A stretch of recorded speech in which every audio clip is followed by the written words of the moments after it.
Thanks for tuning in. Today I'm going to talk to you about the Mcintosh 752 power amplifier, one of the least known and probably one of the most underappreciated Mcintosh amplifiers.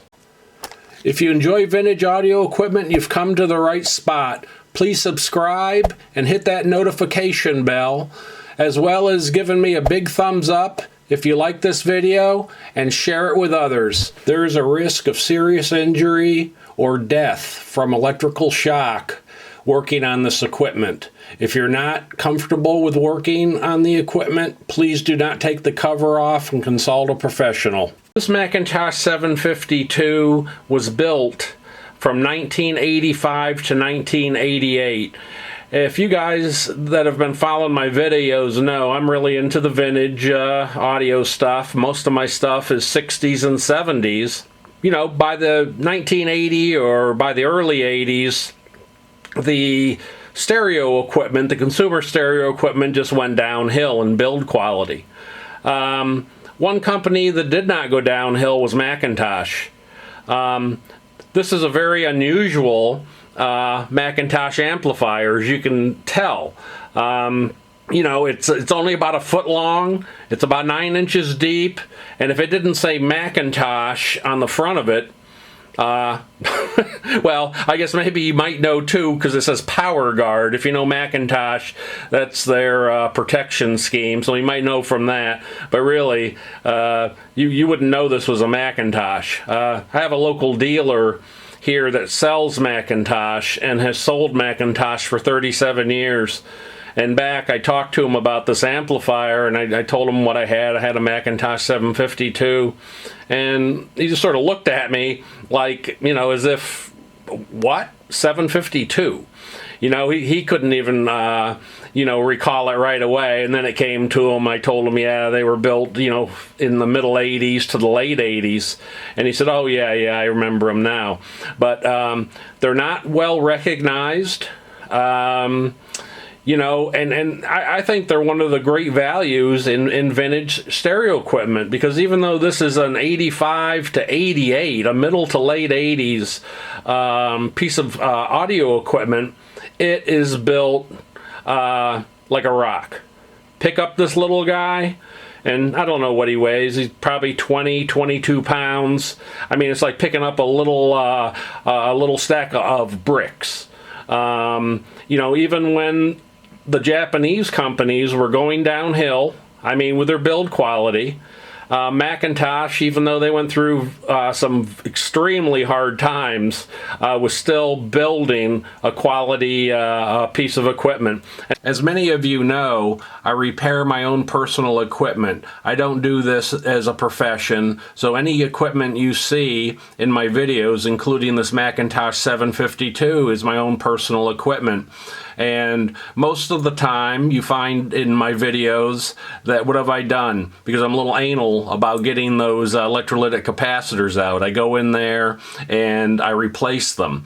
Just like the link above shows the video I did on electrolytic capacitors, and mentioned how the manufacturers of those capacitors say that's something you should do. But in this unit's case, the only thing I've done is replace a burned out bulb, which was the power bulb. Just didn't work. I went in there, I changed it out. In this unit's case, it was a little bit, you know, I had to take the bottom cover off and loosen up the power supply assembly to get that bulb in. But that's the only thing I've done, as I felt that, you know, a lot of my equipment is from the 60s and 70s, not too much from the middle and late 80s, and I had just had other priorities. At some point I will get back to this unit though. I've got the Mcintosh 752 up on my test bench. I'll be using a Sound Technology ST3200A audio analyzer along with a signal generator, and I'll be running the 752 into a pair of 300 watt 8 ohm load resistors.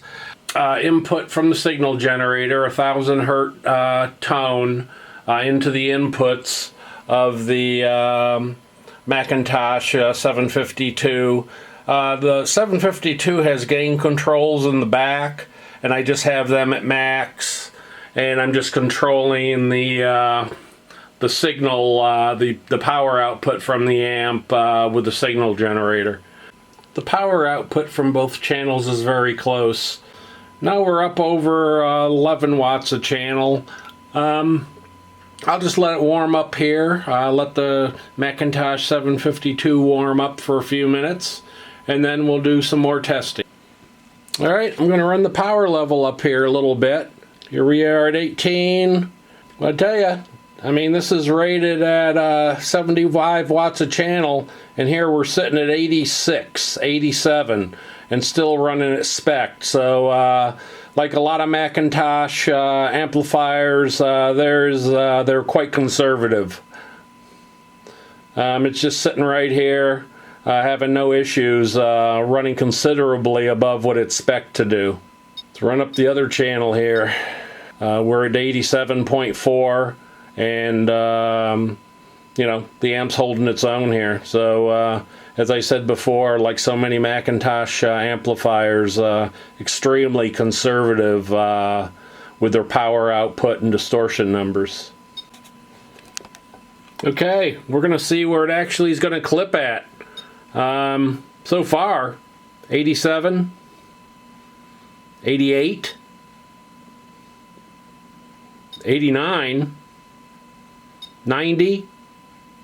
Okay, distortion's starting to go up a little bit, but she hasn't tipped over yet. She's gonna. But, holy smokes. We've gone up a little bit higher in distortion, but still holding its own at more than 92 watts continuous. This Mcintosh 752 performs so well on the test bench, but if you've seen my other videos, look, I'm into the test equipment, as you can tell, but you know, the real test is hooking it up into your stereo system and listening to it. And I can tell you, it's just a wonderful sounding amplifier. It'll give you that Mcintosh sound. It's voiced like their other amplifiers are. It's built to last. One thing about Mac products, you can probably get your money back. And if you do like it and you do keep it a few years, they really do hold their value well. We don't know what's going to happen in the future, but Mcintosh stereo products really hold their value well. So if you pay a fair price for a Mcintosh 752 today, you've got a very good chance of getting your money back, or you know, maybe you'll even get lucky and make $1 or $2. You know, to get into Mcintosh, this is a great little amplifier to try if you can find it. I hope you enjoyed the video on the Mcintosh 752. I have two other Mcintosh amplifiers, a 2205 that I fully restored. Even the wood case, it was pretty rough shape. I've provided a link above to that video if you're interested. I also have restored a Mcintosh 2205 amplifier, and I've provided a link to that up above also if you'd be interested. So I hope again that you really enjoyed this 752 Mcintosh video, and if you did, I'd really appreciate a big thumbs up down below. And if you're not a subscriber and you liked this video and you'd like to see more videos like it, I would really appreciate a subscription. And as always, all of my subscribers out there who's sticking with me, I really do appreciate it. Y'all have a good day.